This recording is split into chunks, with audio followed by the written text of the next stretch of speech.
चटकार समोसा खैला काट काट के चटनी बनल बा चटकार समोसा खाला काट काट के चटनी बनल बा चटकार समोसा खैला काट बाई नाचिनार भतर खोजा छाट छाट के अरे समाधि के बहिनी छिना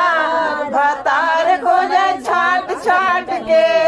धर्मिंदर के बाई नाचिनार भतर खोजा छाट छाट के अगुआ के बहिनी छिना भतार खोजे छाट छाट के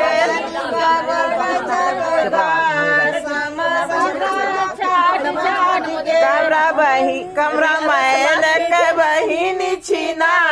भतार खोजे छाट छाट के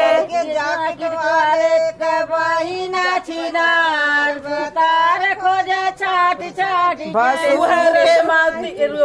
समाधि दी छिनार भतार खोजे छाट छाट के बेटी कराया नाना होती है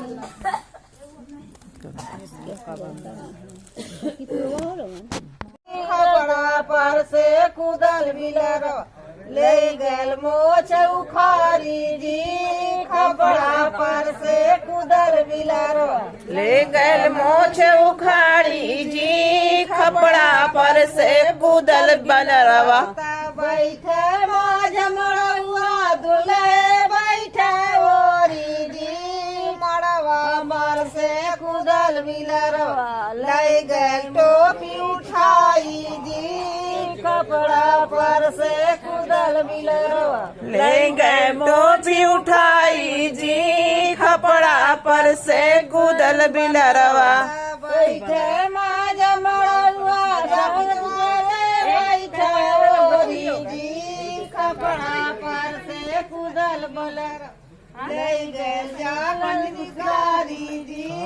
कपड़ा पर से कुदल बलरवा ले गए जाल उठाई जी खपड़ा पर से कूदल बिलरवा सबदा बैठे माज मड़ुआ बोला बैठे ओरी जी खपड़ा पर से कुदल बंदर ले जल गमछा उठाई जी खपड़ा पर से कुदल बंदर भैया रखिया बहिनी आके